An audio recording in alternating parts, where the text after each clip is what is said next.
कामगारांना वेळेवर गणवेश दिलंच पाहिजे. खाकी गेलं पाहिजे. कामगारांना अत्यावश्यक सुविधा मिळालंच पाहिजे.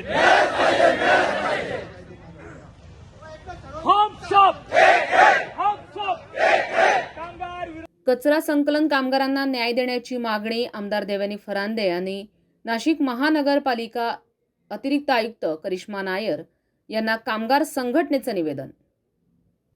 नाशिक महानगरपालिकेमध्ये गेल्या 30 वर्षापासून कचरा संकलनाचं काम करणाऱ्या सुमारे 1000 कामगारांना कायमस्वरूपी रोजगाराचा दर्जा आणि योग्य वेतन द्यावं अशी ठाम मागणी नाशिक महानगरपालिका कामगार संघटनेनं केली आहे.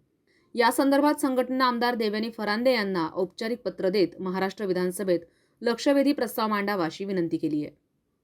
संघटनेच्या म्हणण्यानुसार घरोघरी कचरा गोळा करणं, त्याची वाहतूक करणं आणि महापालिकेच्या प्रकल्पासाठी कच्चा माल पुरवण्याचं काम हे कर्मचारी गेल्या 3 दशकापासून करतायत.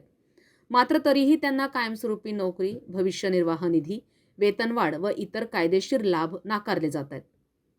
पत्रात असाही आरोप करण्यात आलाय, कंत्राटदारांना फायदा होईल अशा धोरणांमुळे कामगारांवर अन्याय केला जातोय आणि हे थेट राजधर्माच्या विरोधात आहे.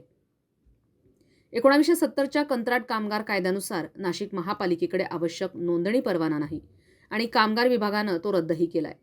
तसंच 2017मध्ये औद्योगिक न्यायालयानं या कामगारांना महानगरपालिकेचेच कर्मचारी घोषित केले.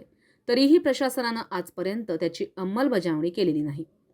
कोरोना काळामध्ये जीव धोक्यात घालून सेवा देणाऱ्या या कामगारांपैकी सुमारे 55 जणांचा मृत्यू झाला. अनेक जण निवृत्त झाले, मात्र त्यांनाही कोणताही लाभ मिळालेला नाही, हे वास्तव संघटनेनं मांडलंय.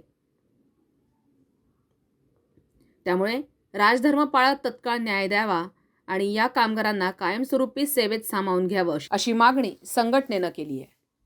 संविधान न्यूज, नाशिक.